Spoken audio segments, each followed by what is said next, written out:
Hi, everybody. Brian here from Fools and Sages with Walden, Part Five, and we're now getting into we're at about page 97 now on the starting with a chapter entitled Solitude, and we're getting into some smaller, quicker chapters here compared to some of the longer sections that we've read. So, as you may recall, he's built his cabin, and he's sort of telling us what his experience is like there, and some of his thoughts and rants from that come out of that his what he calls his experiment. So here we are, Solitude, Walden, Part 5. This is a delicious evening when the whole body is one sense and imbibes delight through every pore. I go and come with a strange liberty in nature, a part of herself. As I walk along the stony shore of the pond in my shirt sleeves, though it is cool as well as cloudy and windy, and I see nothing special to attract me, all the elements are unusually congenial to me. The bullfrogs trump to usher in the night, and the note of the whippoorwill is borne on the rippling wind from over the water. Sympathy with the fluttering alder and poplar leaves almost takes away my breath. Yet the lake, my serenity is, Yet like the lake, my serenity is rippled, but not ruffled. These small waves raised by the evening wind are as remote from storm as the smooth reflecting surface. Though it is now dark, the wind still blows and roars in the wood, the waves still dash, and some creatures lull the rest with their notes. The repose is never complete. The wildest animals do not repose, but seek their prey now. The fox, and skunk and rabbit now roam the fields and woods without fear. They are nature's watchmen, links which connect the days of animated life.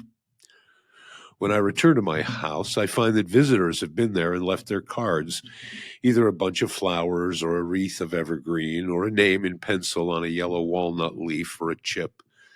They who come rarely to the woods take some little piece of the forest into their hands to play with by the way, which they leave either intentionally or accidentally. One has peeled a willow wand, woven it into a ring, and dropped it on my table. I could always tell if visitors had called in my absence, either by the bended twigs or grass, or the print of their shoes, and generally of what sex or age or quality they were, by some slight trace left as a flower dropped or a bunch of grass plucked and thrown away, even as far off as the railroad half a mile distant, or by the lingering odor of a cigar or pipe. Nay, I was frequently notified of the passage of a traveler along the highway 60 rods off by the scent of his pipe. There is commonly sufficient space about us. Our horizon is never quite at our elbows.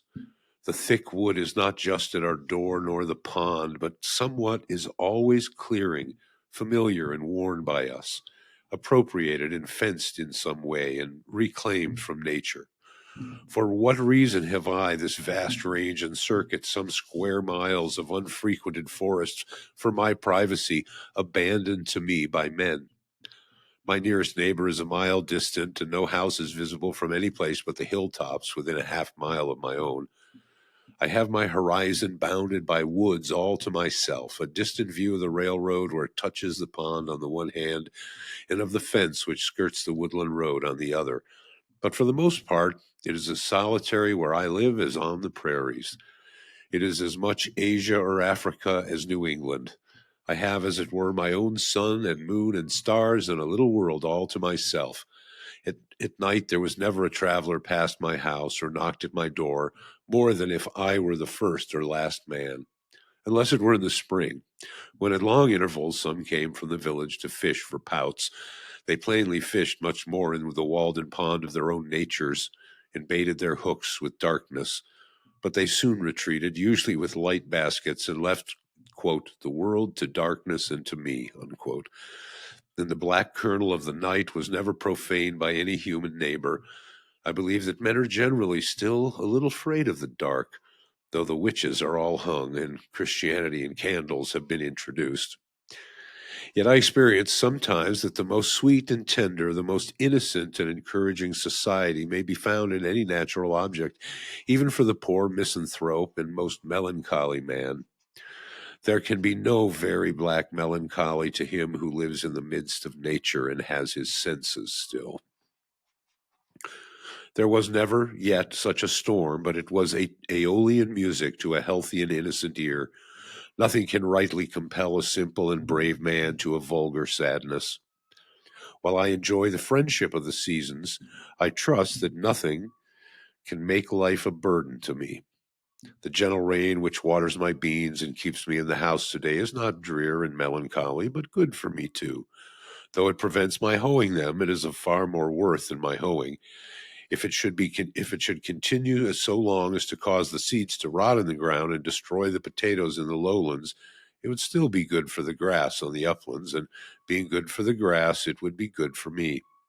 Sometimes, when I compare myself with other men, it seems as if I were more favored by the gods than they, beyond any deserts that I am conscious of, or deserts that I am conscious of, as if I had a warrant and surety at their hands which my fellows have not, and were especially guided and guarded. I do not flatter myself, but if it be possible, they flatter me. I've never felt lonesome or in the least oppressed by a sense of solitude. But once, and that was for a few weeks after I came to the woods, when for an hour I doubted if the near neighbor of a man was not essential to a serene and healthy life. To be alone was something unpleasant, but I was at the same time conscious of a slight insanity in my mood and seemed to foresee my recovery. In the midst of a gentle rain, while these thoughts prevailed, I was suddenly sensible of such sweet and beneficent society in nature, in the very patterning of the drops, and in every sound and sight around my house, an infinite and unaccountable friendliness all at once, like an atmosphere sustaining me, as made the fancied advantages of human neighborhood insignificant. And I've never thought of them since. Every little pine needle expanded and swelled with sympathy and befriended me. I was so distinctly made aware of the presence of something kindred to me, even in scenes which we're accustomed to call wild and dreary, and also that the nearest of blood to me and humanest was not a person nor a villager, that I thought no place could ever be strange to me again. From a poem, mourning untimely consumes the sad. Few are their days in the land of the living, beautiful daughter of Toscar. Some of my pleasantest hours were during the long rainstorms in the spring or fall, which confined me to the house for the afternoon as well as the forenoon, soothed by their ceaseless roar and pelting, when an early twilight ushered in a long evening in which many thoughts had time to take root and unfold themselves. In those driving northeast rains which tried the village houses so, when the maids stood ready with mop and pail in front of entries to keep the deluge out, I sat behind my little door, which was all entry, and thoroughly enjoyed its protection. In one heavy thunderstorm, the lightning struck a large pitch pine across the pond, making a very conspicuous and perfectly regular spiral groove from top to bottom, an inch or more deep and 4 or 5 inches wide, as you would groove a walking stick. I passed it again the other day and was struck with awe on looking up and beholding that mark, now more distinct than ever, where a terrific and resistless bolt came down out of the harmless sky 8 years ago. Men frequently say to me, I should think you would feel lonesome down there and want to be nearer to folks, rainy and snowy days and nights especially. I'm tempted to reply to such, this whole earth which we inhabit is but a point in space. How far apart, think you, dwell the two most distant inhabitants of yonder star, the breadth of whose disk cannot be appreciated by our instruments? Why should I feel lonely? Is not our planet in the Milky Way? This which you put seems to me not to be the most important question. What sort of space is that which separates a man from his fellows and makes him solitary? I've found that no exertion of the legs can bring two minds much nearer to one another. What do we want most to dwell near to? Not to many men, surely, the depot, the post office, the bar room, the meeting house, the schoolhouse, the grocery, Beacon Hill, or the 5 Points, where men most congregate, but to the perennial source of our life, whence in all our experience we have found that to issue as the willow stands near the water and sends out its roots in that direction. This will vary with different natures, but this is the place where a wise man will dig his cellar. I one evening overtook one of my townsmen who has accumulated what is called, I quote, a handsome property, unquote, though I never got a fair view of it, on the Walden road driving a pair of cattle to market, who inquired of me how I could bring my mind to give up so many of the comforts of life. I answered that I was very sure I liked it passably well. I was not joking, and so I went home to my bed and left him to pick his way through the darkness and the mud to Brighton or Bright Town, which place he would reach sometime in the morning. Any prospect of awakening or coming to life to a dead man makes indifferent all times and places. The place where that may occur is always the same and indescribably pleasant to all our senses. For the most part, we allow only outlying and transient circumstances to make our occasions. They are, in fact, the cause of our distraction. Nearest to all things is that power which fashions their being. Next to us, the grandest laws are continually being executed. Next to us is not the workman whom we have hired, with whom we love so well to talk, but the workman whose work we are.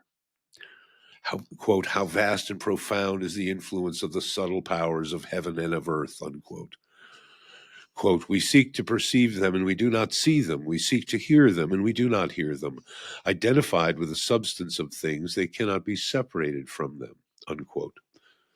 Quote, they cause that in all the universe men purify and sanctify their hearts and clothe themselves in their holiday garments to offer sacrifices and oblations to their ancestors.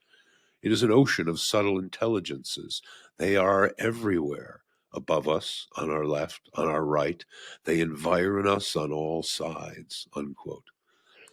We are the subjects of an experiment which is not a little interesting to me. Can we not do without society of our gossips a little while under these circumstances, have our own thoughts to cheer us? Confucius says, virtue does not remain as an abandoned orphan.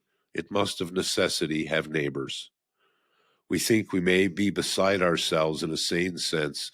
By a conscious effort of the mind, we can stand aloof from actions and their consequences, and all things, good and bad, go by us like a torrent. We are not wholly involved in nature.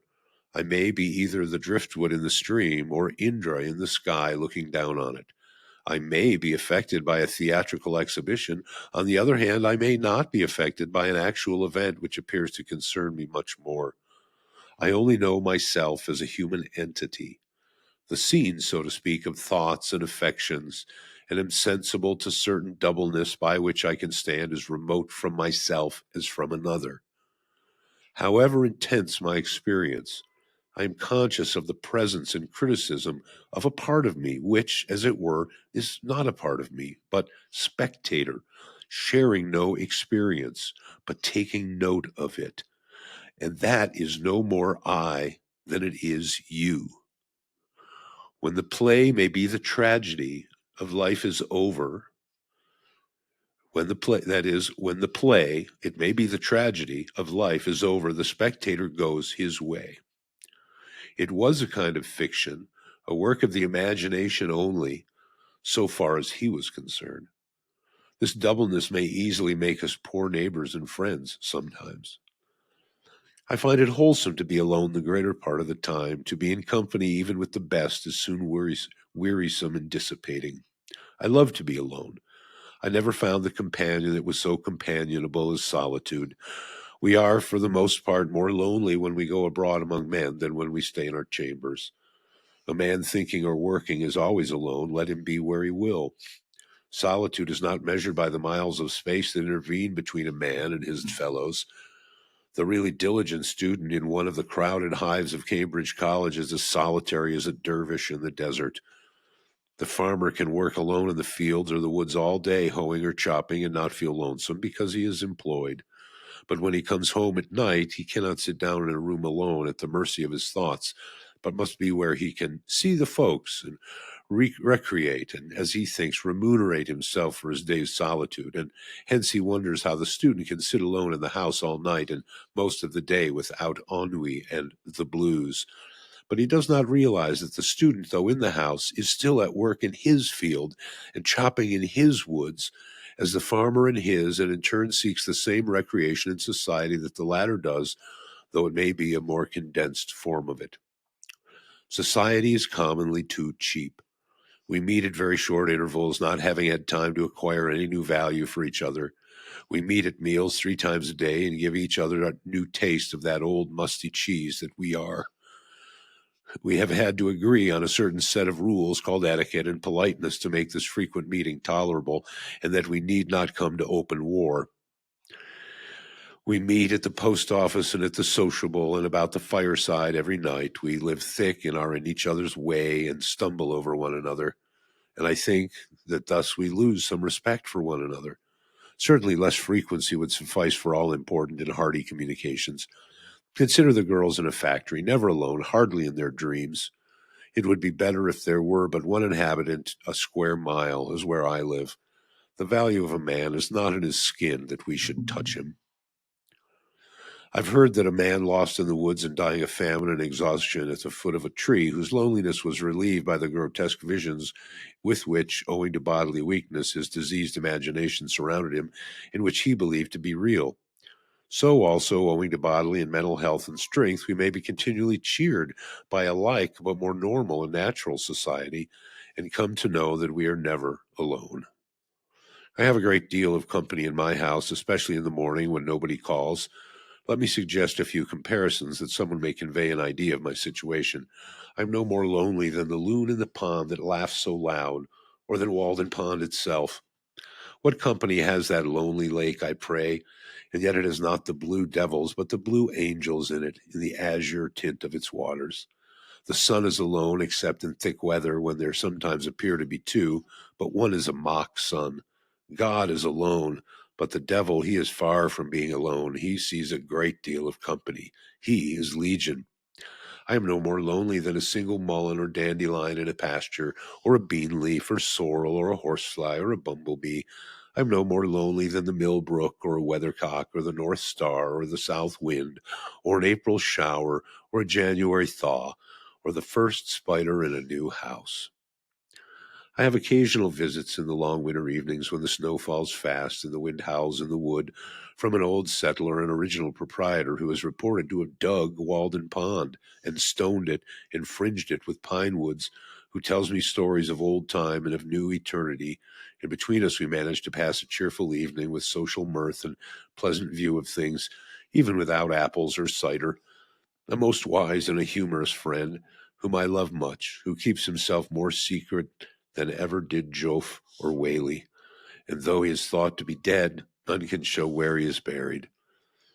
An elderly dame, too, dwells in my neighborhood, invisible to most persons, in whose odorous herb garden I love to stroll sometimes, gathering simples and listening to her fables, for she has a genius of unequaled fertility, and her memory runs back farther than mythology, and she can tell me the original of every fable, and on what fact every one is founded, for the incidents occurred when she was young. A ruddy and lusty old dame who delights in all weathers and seasons, and is likely to outlive all her children yet.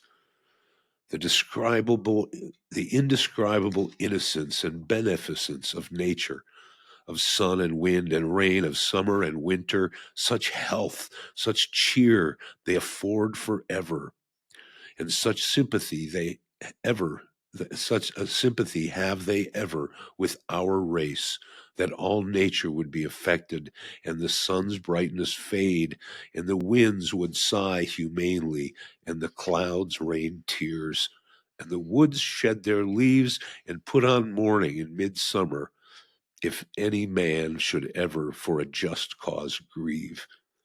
Shall I not have intelligence with the earth? Am I not partly leaves and vegetable mold myself?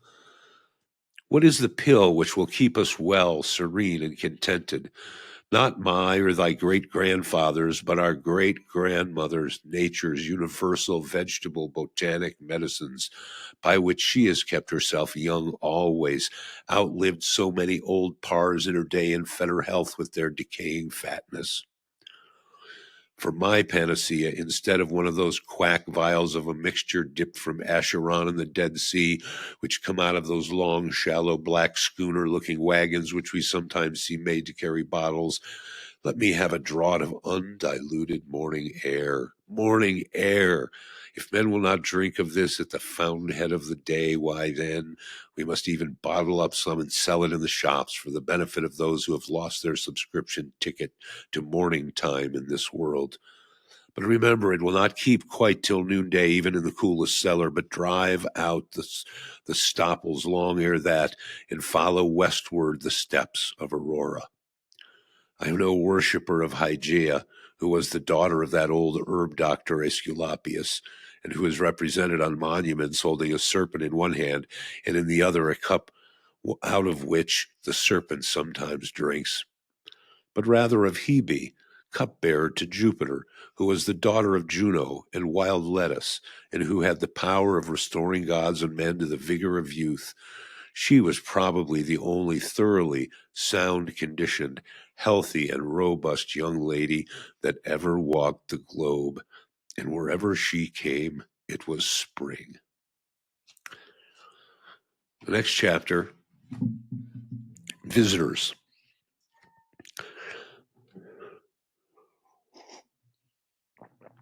I think that I love society as much as most, and am ready enough to fasten myself like a bloodsucker for the time to any full-blooded man that comes in my way. I am naturally no hermit, but might possibly sit out the sturdiest frequenter of the bar-room if my business called me thither. I had 3 chairs in my house, 1 for solitude, 2 for friendship, 3 for society. When visitors came in larger and unexpected numbers, there was but the 3rd chair for them all, but they generally economized the room by standing up. It's surprising how many great men and women a small house will contain. I've had 25 or 30 souls with their bodies at once under my roof, and yet we often parted without being aware that we had come very near to one another. Many of our houses, both public and private, with their most innumerable apartments, their huge halls, and their cellars for the storage of wines and other munitions of peace, appear to be extravagantly large for their inhabitants. They are so vast and magnificent that the latter seem to be only vermin which infest them. I'm surprised when the herald blows his summons before some Tremont or Astor or Middlesex house to see come creeping out over the piazza for all inhabitants a ridiculous mouse which soon again slinks into some hole in the pavement. One inconvenience I sometimes experienced in so small a house, the difficulty of getting to a sufficient distance from my guest when we began to utter the big thoughts in big words. You want room for your thoughts to get into sailing trim and run a course or two before they make their port. The bullet of your thought must have overcome its lateral and ricochet motion and fallen into its last and steady course before it reaches the ear of the hearer, else it may plow out again through the side of his head. Also, our senses wanted room to unfold and form their columns in the interval. Individuals, like nations, must have suitable broad and natural boundaries, even a considerable neutral ground between them. I found it a singular luxury to talk across the pond to a companion on the opposite side. In my house we were so near that we could not begin to hear. We could not speak low enough to be heard, as when you throw 2 stones into a calm water so near that they break each other's undulations. If we are merely loquacious and loud talkers, then we can afford to stand very near together, cheek by jowl, and feel each other's breath. But if we speak reservedly and thoughtfully, we want to be farther apart, that all animal heat and moisture may have a chance to evaporate. If we would enjoy the most intimate society with that in each of us, which is without or above being spoken to, we must not only be silent, but commonly so far apart bodily that we cannot possibly hear each other's voice in any case. Referred to this standard, speech is for the convenience of those who are hard of hearing, but there are many fine things which we cannot say if we have to shout. As the conversation began to assume a loftier and grander tone, we gradually shoved our chairs farther apart till they touched the wall in opposite corners, and then commonly there was not room enough. My best room, however, my withdrawing room, always ready for company, on whose carpet the sun rarely fell, was the pine wood behind my house. Thither in summer days, when distinguished guests came, I took them, and a priceless domestic swept the floor and dusted the furniture and kept things in order. If one guest came, he sometimes partook of my frugal meal, and it was no interruption to conversation to be stirring a hasty pudding or watching the rising and maturing of a loaf of bread in the ashes in the meanwhile.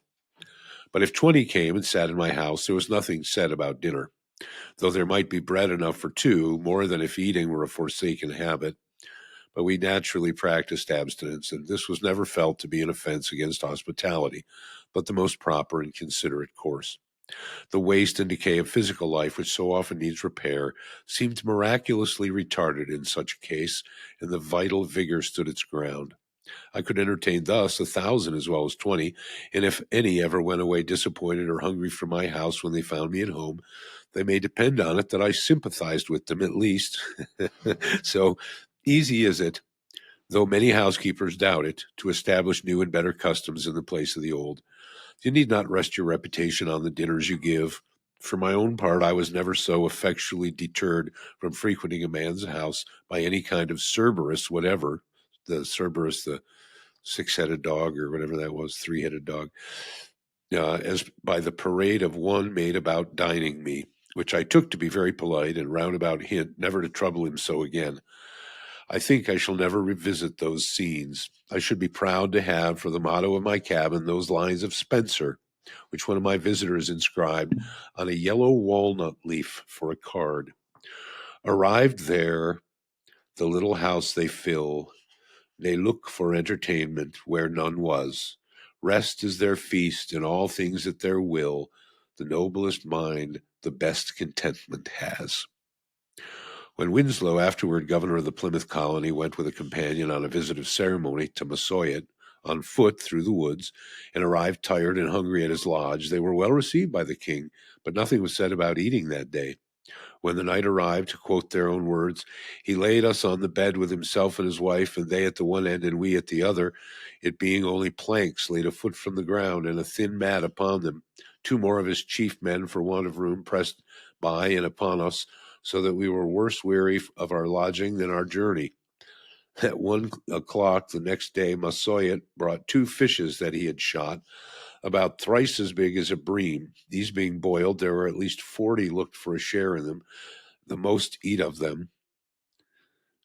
This meal only we had in 2 nights and a day, and had not one of us bought a partridge, we had taken our journey fasting, fearing that they would be lightheaded for want of food and also sleep, owing to, quote, the savages' barbarous singing, for they used to sing themselves to sleep, and that they might get home while they had strength to travel, they departed. As for lodging, it is true, they were but poorly entertained, though what they found an inconvenience was no doubt intended for an honor. But as far as eating was concerned, I do not see how the Indians could have done better. They had nothing to eat themselves, and they were wiser than to think that apologies could supply the place of food to their guests. So they drew their belts tighter and said nothing about it. Another time when Winslow visited them, it being a season of plenty with them, there was no deficiency in this respect. As for men, they will hardly fail one another anywhere. I had more visitors while I lived in the woods than at any other period in my life. I mean that I had some. I met several there under more favorable circumstances than I could anywhere else, but fewer came to see me on trivial business. In this respect, my company was winnowed by mere distance from town. I had withdrawn so far within the great ocean of solitude into which the rivers of society empty, that for the most part, so far as my needs were concerned, only the finest sediment was deposited around me. Besides, there were wafted to me evidences of unexplored and uncultivated continents on the other side. Who should come to my lodge this morning but a true Homeric or Paphlagonian man? He had so suitable and poetic a name that I am sorry I cannot print it here. A Canadian, a wood chopper and post maker who can hole 50 posts in a day, who made his last supper on a woodchuck which his dog caught. He too has heard of Homer, and if it were not for books, would not know what to do rainy days. Though perhaps he has not read one wholly through for many rainy seasons. Some priest who could pronounce the Greek itself taught him to read his verse in the Testament in his native parish far away, and now I must translate to him while he holds the book Achilles' reproof to Patroclus for his sad countenance. Why are you in tears, Patroclus, like a young girl? Or have you alone heard some news from Pythia? They say that Menetius lives yet, son of Actor, and Peleus lives, son of Aicus, among the Myrmidons, either of whom, having died, we should greatly grieve. He says, that's good, and has a great bundle of white oak bark under his arm for a sick man gathered this Sunday morning. I suppose there's no harm in going after such a thing today, he says. To him, Homer was a great writer, though what his writing was about, he did not know. A more simple and natural man it would be hard to find. Vice and disease, which cast such a somber moral hue over the world, seemed to have hardly any existence for him. He was about 28 years old and had left Canada and his father's house a dozen years before to work in the States and earn money to buy a farm, with at last, perhaps, in his native country. He was cast in the coarsest mold, a stout but sluggish body, yet gracefully carried, with a thick sunburnt neck, dark bushy hair, and dull, sleepy blue eyes, which were occasionally lit up with expression.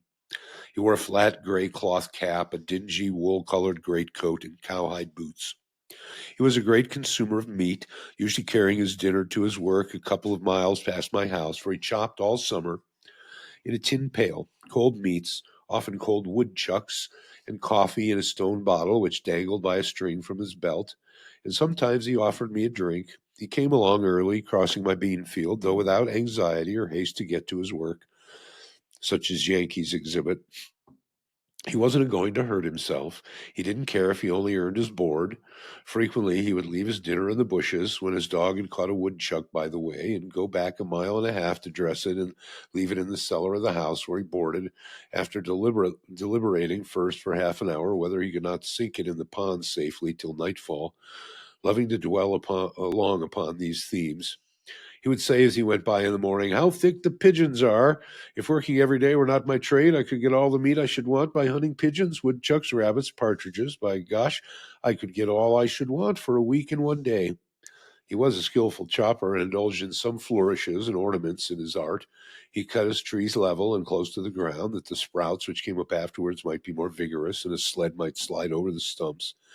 And he, instead of leaving a whole tree to support his corded wood, he would pare it away to a slender stake or splinter which you could break off with your hand at last.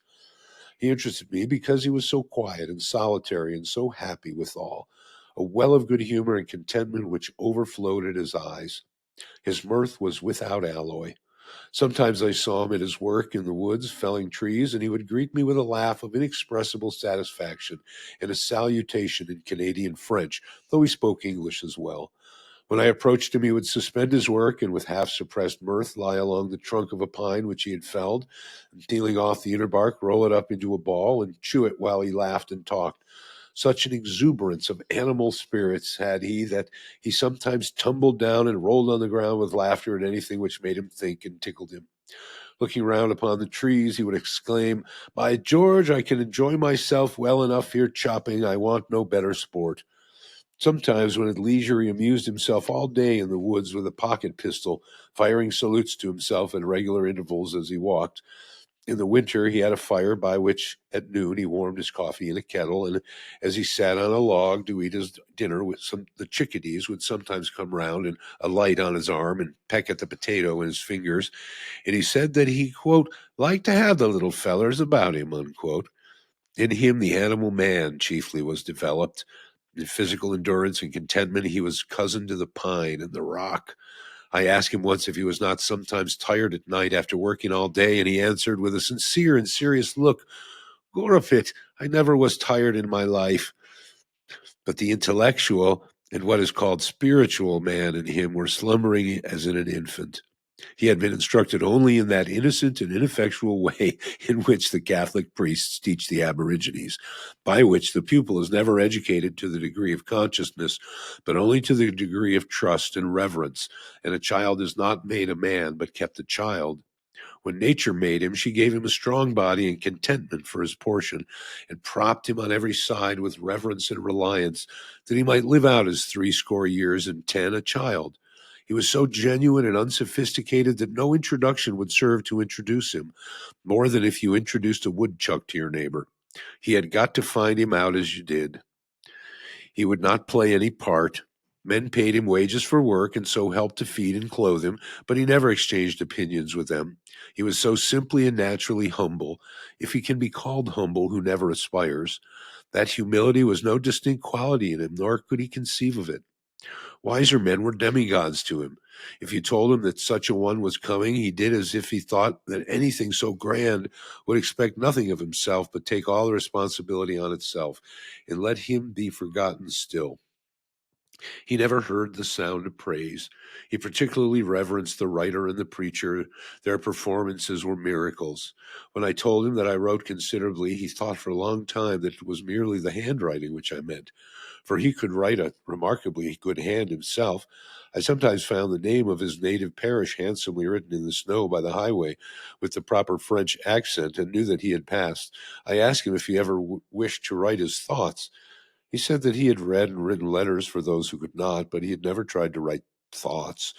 No, he could not. He could not tell what to put first. It would kill him. And then there was spelling to be attended to at the same time. I heard that a distinguished wise man and reformer asked him if he did not want the world to be changed, but he answered with a chuckle of surprise in his Canadian accent, not knowing that the question had ever been entertained before. No, I like it well enough. It would it would have suggested many things to a philosopher to have dealings with him. To a stranger he appeared to know nothing of things in general, yet I sometimes saw in him a man whom I had not seen before, and I did not know whether he was as wise as Shakespeare or simply as ignorant as a child, whether to suspect him of a fine poetic consciousness or of stupidity. The townsman told me that when he met him sauntering through the village in his small, close-fitting cap and whistling to him, he reminded him of a prince in disguise. His only books were an almanac and an arithmetic, in which last he was considerably expert, the former a sort of cyclopedia to him, which he composed to contain an abstract of human knowledge, as indeed it does to a considerable extent. I loved to sound him on the various reforms of the day, and he never failed to look at them in the most simple and practical light. He had never heard of such things before. Could he do without factories, I asked? He had worn the homemade Vermont gray, he said, and that was good. Could he dispense with tea and coffee? Did this country afford any beverage beside water? He had soaked hemlock leaves in water and drank it, and thought that was better than water in warm weather. When I asked him if he could do without money, he showed the convenience of money in such a way as to suggest and coincided with the most philosophical accounts of the origin of this institution and the very derivation of the word pecunia. If an ox were his property and he wished to get needles and thread at the store, he thought it would be inconvenient and impossible soon to go on mortgaging some portion of the creature each time to that amount. He could defend many institutions better than any philosopher, because in describing them as they concerned him, he gave the true reason for their prevalence, and speculation had not suggested to him any other. At another time, hearing Plato's definition of a man, a biped without feathers, and that one exhibited a cock plucked and called it Plato's man, he thought of it an important difference, that the knees bent the wrong way. Now, what he's referring to is a story that I think is attributed to Diogenes, when Plato had defined a human as a featherless biped. Diogenes took a chicken, plucked all the feathers out, and said, "Behold, Plato's man." And but here he's pointing out that, in fact, he's correct. The knees to a chicken do bend the opposite way. He would sometimes exclaim, "How I love to talk! By George, I could talk all day."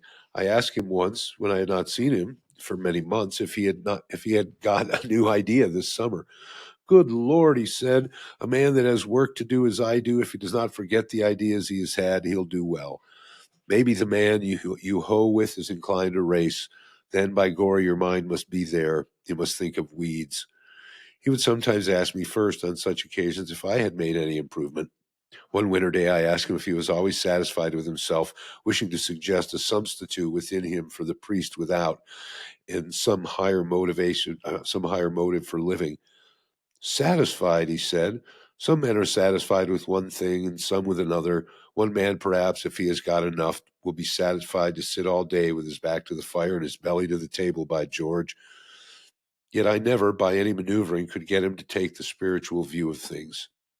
The highest that he appeared to conceive of was a simple expediency, such as you might expect of an animal to appreciate, and this practically is true of most men.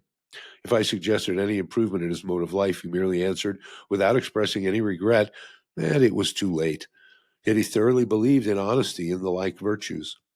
There was a certain positive originality, however slight, to be detected in him, and I occasionally observed that he was thinking for himself and expressing his own opinion, a phenomenon so rare that I would any day walk 10 miles to observe it, and it amounted to the reorigination of many of the institutions of society. Though he hesitated and perhaps failed to express himself distinctly, he always had a presentable thought behind. Yet his thinking was so primitive and immersed in his animal life that, though more promising than a merely learned man's, it rarely ripened to anything which can be reported.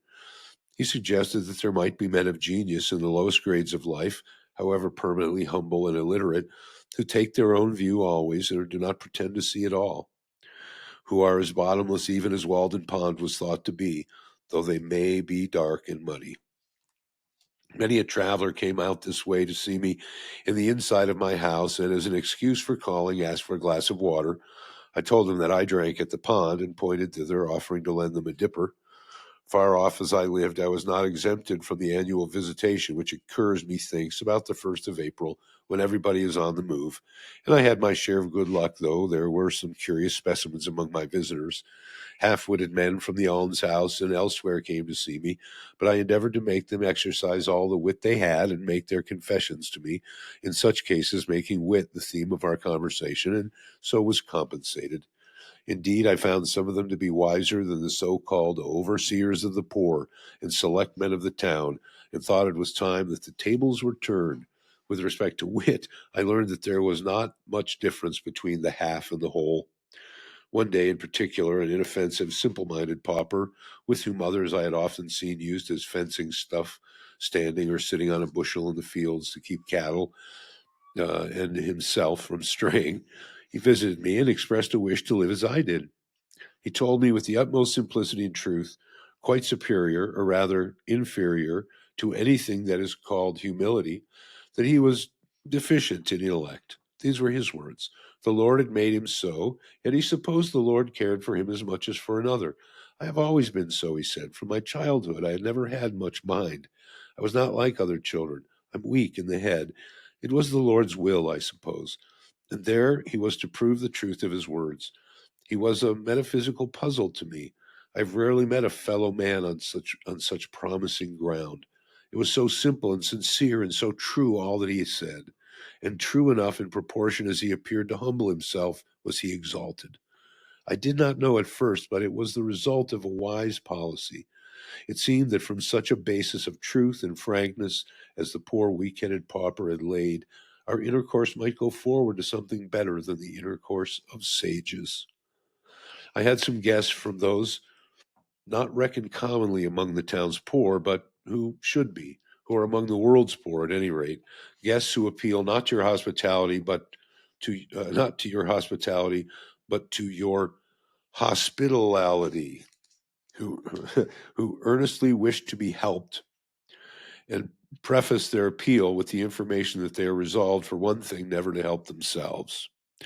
I require of a visitor that he be not actually starving.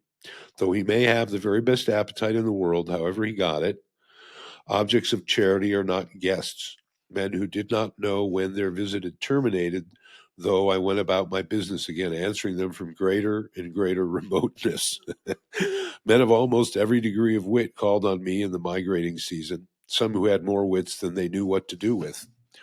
Runaway slaves with plantation manners who listened from time to time, like the fox in the fable, as if they had heard the sounds of baying on their tracks, and looked at me beseechingly, as much as to say, "O Christian, will you send me back?"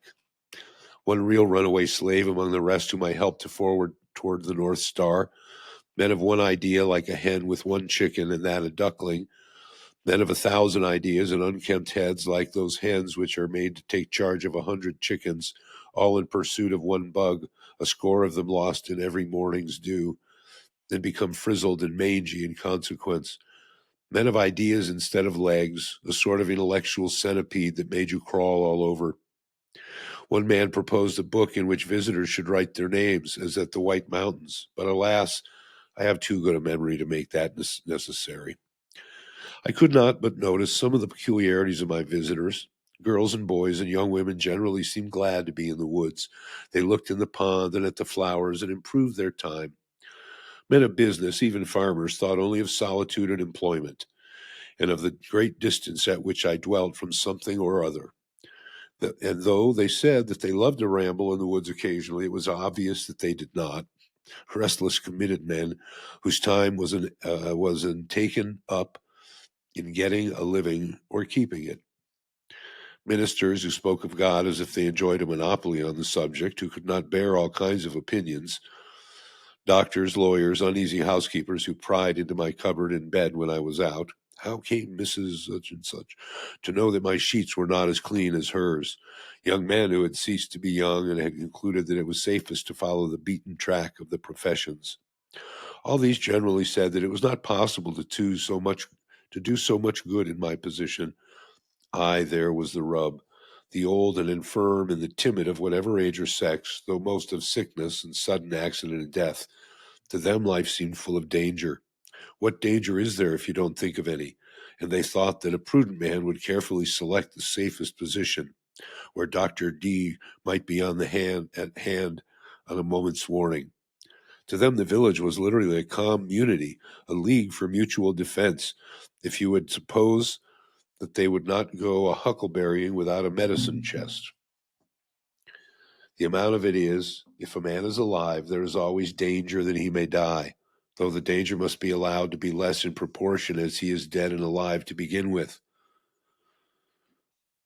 A man sits as many risks as he runs. Finally, there were the self-styled reformers, the greatest bores of all, who thought that I was forever singing, "This is the house that I built, this is the man that lives in the house that I built." But they did not know that the third line was, "These are the folks that worry the man that lives in the house that I built." I did not fear the hen harriers, for I kept no chickens, but I feared the men harriers rather. I had more cheering visitors than the last. Children come a-berrying, railroad men taking a Sunday morning walk in clean shirts, fishermen and hunters, poets and philosophers, in short, all honest pilgrims who came out to the woods for freedom's sake and really left the village behind. I was ready to greet with, welcome, Englishmen, for I had had communication with that race. And the next chapter is the bean field. Meanwhile, my beans, the length of whose rows added together was 7 miles already planted, were impatient to be hoed, for the earliest had grown considerably before the latest were in the ground. Indeed, they were not easily to be put off. What was the meaning of this, so steady and self-respecting, this small Herculean labor? I knew not. I came to love my rows, my beans, though so many more than I wanted. They attached me to the earth and so got strength like Antaeus. But why should I raise them? Only heaven knows. This was my curious labor all summer to make this portion of the earth's surface, which had yielded only cinquefoil, blackberries, John's wort, and the like before, sweet wild fruits and pleasant flowers, to produce instead this pulse. What shall I learn? A pulse, that is a kind of bean. What shall I learn of beans or beans of me? I cherish them. I hoe them. Early and late I have an eye to them, and this is my day's work. It is a fine, broad leaf to look on. My auxiliaries are the dews and rains which water this dry soil, and what fertility is in the soil itself, which for the most part is lean and effete. My enemies are worms, cool days, and most of all, woodchucks. The last have nibbled from me 1/4 of an acre clean, but what right had I to oust John's wort and the rest and break up their ancient herb garden? Soon, however, the remaining beans will be too tough for them and go forward to meet new foes. When I was 4 years old, as well as I well remember, I was brought from Boston to this, my native town, through these very woods and this field to the pond. It is one of the oldest scenes stamped on my memory. And now tonight, my flute has waked the echoes over that very water. The pines still stand here older than I, or if some have fallen, I have cooked my supper with their stumps, and a new growth is rising all around, preparing another aspect for new infant eyes. Almost the same Johnswort springs from the same perennial root in this pasture, and even I have at length helped to clothe that fabulous landscape of my infant dreams. And one of the results of my presence and influence is seen in these bean leaves, hornblades, and potato vines. I planted about 2.5 acres of upland, and as it was only about 15 years since the land was cleared, and I myself had got out 2 or 3 cords of stumps, I did not give it any manure. But in the course of the summer, it appeared by the arrowheads uh, which I turned up in hoeing, that an extinct nation had anciently dwelt here and planted corn and beans ere white men came to clear the land, and so, to some extent, had exhausted the soil for this very crop. Before yet any woodchuck or squirrel had run across the road, or the sun had got above the shrub oaks while all the dew was on, though the farmers warned me against it, I would advise you to do all your work, if possible, while the dew is on. I began to level the ranks of haughty weeds in my bean field and throw dust upon their heads. Early in the morning, I worked barefooted, dabbling like a plastic artist in the dewy and crumbling sand. But later in the day, the sun blistered my feet. There, the sun lighted me to hoe beans, pacing slowly backward and forward over that yellow, gravelly upland between the long green rows, 15 rods, and one end terminating in a shrub oak copse where I could rest in the shade, the other in a blackberry field where the green berries deepened their tints by the time I had made another bout. Removing the weeds, putting fresh soil about the bean stems, and encouraging this weed which I had sown, making the yellow soil express its summer thought in bean leaves and blossoms rather than in wormwood and piper and millet grass, making the earth say beans instead of grass. This was my daily work. As I had little aid from horses or cattle or hired men or boys or improved implements of husbandry, I was much slower and became much more intimate with my beans than usual. But labor of the hands, even when pursued to the verge of drudgery, is perhaps never the worst form of idleness. It has a constant and imperishable moral, and to the scholar it yields a classic result, a very agricola laboriosus. That's Latin for a laboring farmer. Was I, to travelers bound westward through Lincoln and Wayland to nobody knows where, they sitting at their ease in gigs, with elbows on knees and reins loosely hanging in festoons, I, the home-staying, laborious native of the soil. But soon my homestead was out of their sight and thought. It was the only open and cultivated field for a great distance on either side of the road, so they made the most of it, and sometimes the man in the field heard more of the traveler's gossip and comment than was meant for his ear. Beans so late, peas so late, for I continued to plant when others had begun to hoe. The ministerial husbandman had not suspected it. Corn, my boy, for fodder, corn for fodder. Does he live there? Asked the black bonnet of the gray coat, and the hard-featured farmer reins up his grateful Dobbin to inquire what you're doing where he sees no manure in the furrow, and recommends a little chip dirt or any little waste stuff, or it may be ashes or plaster. But here were 2.5 acres of furrows, and only a hoe for cart and 2 hands to draw it. There were being an aversion to other carts and horses, and chip dirt far away. Fellow travelers, as they rattled by, compared it aloud with the fields which they had passed, so that I came to know how I stood in the agricultural world. This was one field not in Mr. Coleman's report. And by the way, who estimates the value of the crop which nature yields in the still wider fields unimproved by man? The crop of English hay is carefully weighed, the moisture calculated, the silicates and the potash, but in all dells and pond holes in the woods and pastures and swamps grows a rich and various crop, only unreaped by man. Mine was, as it were, the connecting link between wild and cultivated fields, as some states are civilized and others half civilized and others savage or barbarous. So my field was, though not in a bad sense, a half cultivated field. They were beans cheerfully returning to their wild and primitive state that I cultivated, and my hoe played the Rons de Vache for them. I'm not sure what that is. De Vache, something of cows. Near at hand, upon the topmost spray of a birch, sings the brown thrasher, or red mavis, as some love to call him. All the morning, glad of your society, that would find out another farmer's field if yours were not here. While you're planting the seed, he cries, drop it, cover it up, pull it up, pull it up, pull it up. But this was not corn, and so it was safe from such enemies as he. You may wonder what his rigmarole, his amateur Paganini performances on one string or on 20 have to do with your planting, and yet prefer it to leached ashes or plaster. It was a cheap sort of top dressing in which I had entire faith.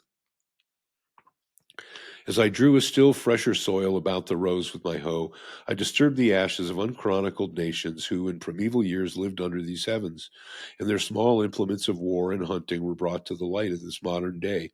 They lay mingled with other natural stones, some of which bore the marks of having been burned by Indian fires, and some by the sun, and also bits of pottery and glass brought thither by by the recent cultivators of the soil.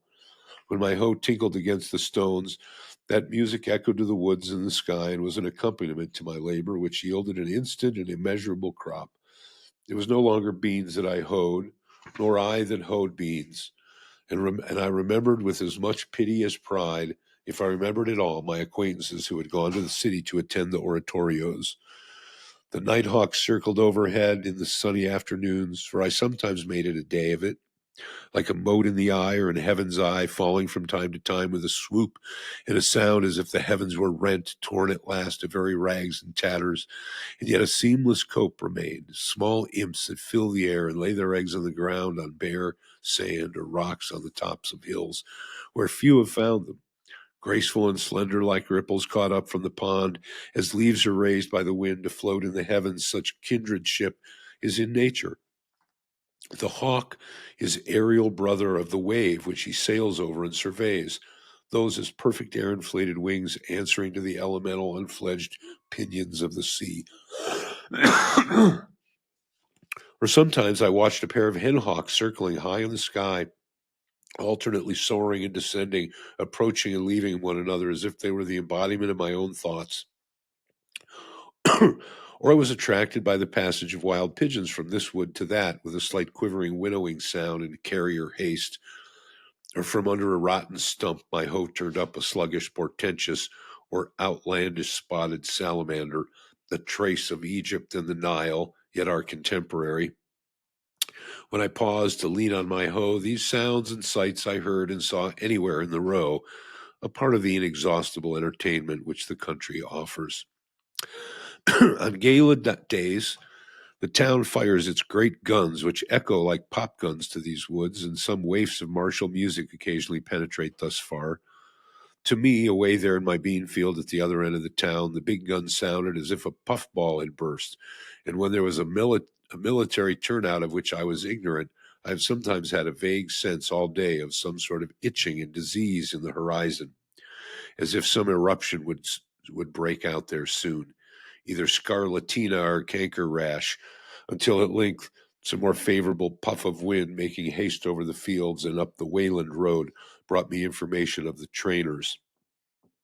It seemed by the distant hum as if somebody's bees had swarmed, and that the neighbors, according to Virgil's advice, by a faint tintinnabulum upon the most sonorous of their domestic utensils, were endeavoring to call them down into the hive again. And when the sound died quite away, and the hum had ceased, and the most favorable breezes told no tale, I knew that they had got the last drone of them all safely into the Middlesex hive, and that now their minds were bent on the honey with which it was smeared. I felt proud to know that the liberties of Massachusetts and of our fatherland were in such safe keeping, and as I turned to my hoeing again, I was filled with an inexpressible confidence and pursued my label cheerfully with a calm trust in the future. When there were several bands of musicians, it sounded as if all the village was a vast bellows and all the buildings expanded and collapsed alternately with a din.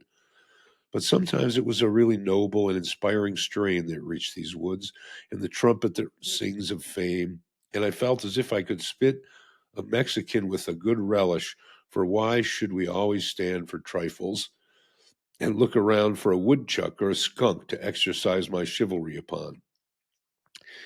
These martial strains seemed as far away as Palestine and remind me of a march of crusaders in the horizon, with a slight tantivy and tremulous motion of the elm tree tops which overhang the village. This was one of the great days, though though the sky had from my clearing only the same everlastingly great look that it wears daily, and I saw no difference in it.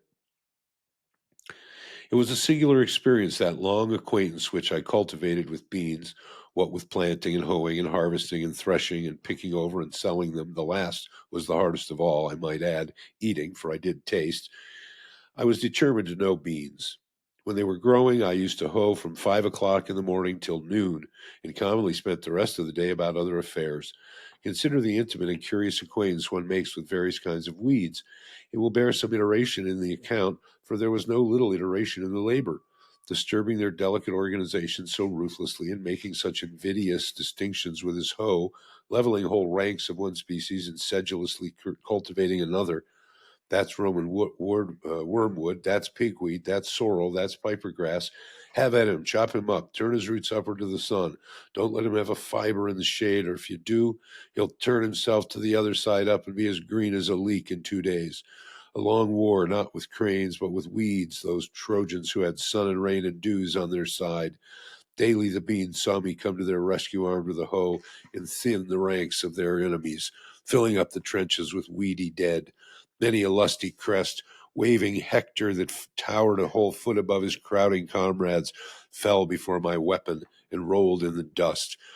Hector was in the Battle of Troy, and he was uh, he was a fundamental character in that story. Hector. Uh, those summer days, which some of my contemporaries devoted to the fine arts in Boston or Rome, and others to contemplation in India, and others to trade in London or New York, I, thus, with the other farmers of New England, devoted to husbandry. Not that I wanted beans to eat, for I am by nature a Pythagorean, so far as beans are concerned, whether they mean porridge or voting, and exchange them for rice. But perchance, as some must work in fields, if only for the sake of tropes and expression, to serve a parable maker one day. It was on the whole a rare amusement which, continued too long, might have become a dissipation. Though I gave them no manure and did not hoe them all at once, I hoed them unusually well as far as I went, and was paid for it in the end. Quote, there being in truth, as Evelyn says, no compost or laitation whatsoever comparable to this continual motion, repastination, and turning of the mold with the spade. Unquote. Another quote, the earth, he adds elsewhere, especially if fresh, has a certain magnetism in it by which it attracts the salt, power, or virtue, call it either, which gives it life, and is the logic of all the labor and stir we keep about it to sustain us. All dungings and other sordid temperings being but the vicars succedaneous to this improvement. Moreover, this being one of those worn out and exhausted lay fields which enjoy their Sabbath, had perchance, as Sir Kenelm Digby thinks likely, attracted vital spirits from the air. I harvested 12 bushels of beans after all that. But to be more particular, for it is complained that Mr. Coleman has reported chiefly the expensive experiments of gentlemen farmers, my outgoes were, and remember, the exchange rate is about $41 today for every dollar that he talks about. So for a hoe, 54 cents, plowing, harrowing, furrowing, which he jobbed out, I think, $7.50, too much, he says. Beans for seed, $3, 12 and a half cents. Potatoes for seed, $1.33. Peas for seed, 40 cents. Turnip seed, 6 cents. White line for crow fence, 2 cents. Horse cultivator and boy, 3 hours, $1. Horse and cart to get crop, 75 cents. In all, $14, 72 and a half cents. My income was, and he says, patrem familias vendasem non imasem esse oportet, in Latin. Not exactly sure what that means. Uh, 9 bushels and 12 quarts of beans sold, $16.94. 5 bushels of large potatoes, $2.50. 9 bushels of small potatoes, $2.25. Grass, $1. Stalk, 75 cents. In all, $23.44, leaving a pecuniary profit of, as I have said elsewhere, $8.71.5. This is the result of my experience in raising beans. Plant the common small white bush bean about the 1st of June in rows 3 feet by 18 inches apart, being careful to select fresh, round, and unmixed seed. First, look out for worms and supply vacancies by planting anew. Then look out for woodchucks if it is an exposed place, for they will nibble off the earliest tender leaves almost clean as they go. And again, when the young tendrils make their appearance, they have notice of it and will shear them off with both buds and young pods, sitting erect like a squirrel. But above all, harvest as early as possible if you would escape frosts and have a fair and saleable crop. You may save much loss by this means. This further experience also I gained. I said to myself, I will not plant beans and corn with so much industry another summer, but such seeds, if the seed is not lost, as sincerity, truth, simplicity, faith, innocence, and the like, and see if they will not grow in this soil, even with less toil and manurance, and sustain me, for surely it has not been exhausted for these crops. Alas, I said this to myself, but now another summer is gone, and another, and I am obliged to say to you, reader, that the seeds which I planted, if indeed they were the seeds of those virtues, were worm-eaten or had lost their vitality and so did not come up. Commonly, men will only be brave as their fathers were brave or timid. This generation is very sure to plant corn and beans each new year, precisely as the Indians did centuries ago and taught the first settlers to do, as if there were a fate in it. I saw an old man the other day, to my astonishment, making the holes with a hoe for the 70th time at least, and not for himself to lie down in. But why should not the New Englander try new adventures, and not lay so much stress on his grain, his potato and grass crop, and his orchards? Raise other crops than these. Why concern ourselves so much about our beans for seed, and not be concerned at all about a new generation of men? We should really be fed and cheered if when we met a man we were sure to see that some of the qualities which I have named, which we all prize more than those of other productions, but which are far more the most part broadcast and floating in the air, had taken root and grown in him. Here comes such a subtle and ineffable quality, for instance, as truth or justice, though the slightest amount or new variety of it along the road.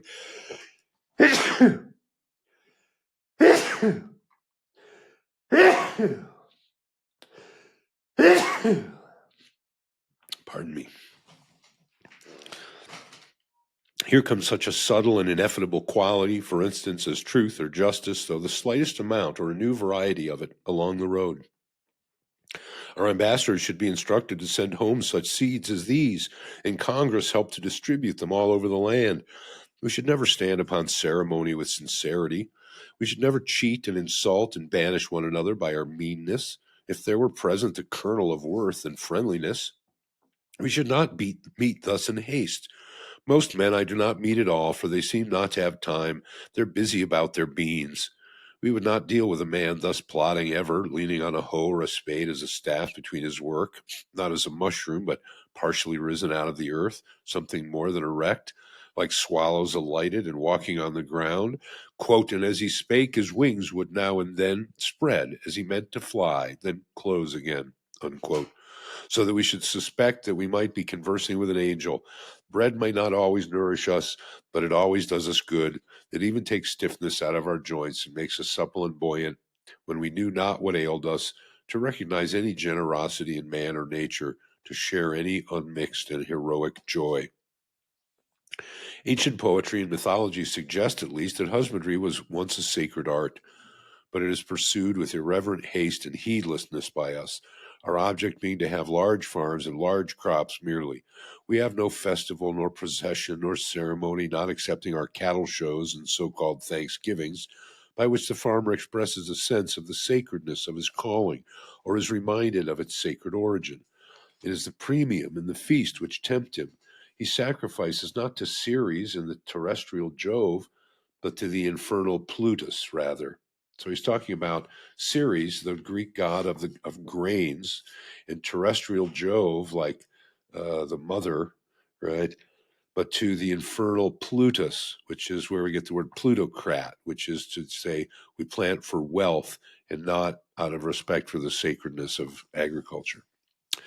By avarice and selfishness and a groveling habit from which none of us is free, of regarding the soil as property or the means of acquiring property chiefly, the landscape is deformed, husbandry is degraded with us, and the farmer leads the meanest of lives. He knows nature but as a robber. Cato says that the prophets of agriculture are particularly pious or just. Maximeke pius quaestus. And according to Thoreau, the old Romans, quote, called the same earth mother and Ceres, and thought that they who cultivated it led a pious and useful life, and that they alone were left of the race of King Saturn, unquote. We want to forget that the sun looks on our cultivated fields and on the prairies and forests without distinction. They all reflect and absorb his rays alike, and the former make but a small part of the glorious picture which he beholds in his daily course. In his view, the earth is all equally cultivated like a garden. Therefore, we should receive the benefit of his light and heat with a corresponding trust and magnanimity. What though I value the seed of these beans and harvest that in all that what though I value the seed of these beans and harvest that in the fall of the year? This broad field which I have looked at so long looks not to me as the principal cultivator, but away from me to influences more genial to it, which water and make it green, which is to say nature. These beans have results which are not harvested by me. Do they not grow for woodchucks partly? The ear of wheat, in Latin, spica, obsoletely speca, from spe, hope, should not be the only hope of the husbandman. The ear of wheat should not be the only hope of the husbandman. Its kernel or grain is not all that it bears. And grain is granum from gerendo in Latin, which means bearing. How then can our harvest fail? Shall I not rejoice also at the abundance of the weeds whose seeds are the granary of the birds? It matters little comparatively whether the fields fill the farmer's barn. The true husbandman will cease from anxiety as the squirrels manifest no concern whether the woods will bear chestnuts this year or not, and finish his labor with every day, relinquishing all claim to the produce of his fields, and sacrificing in his mind not only his first, but his last fruits also. And that gets us to a chapter called The Village, which will be for our next reading. Thank you, folks. See you next time.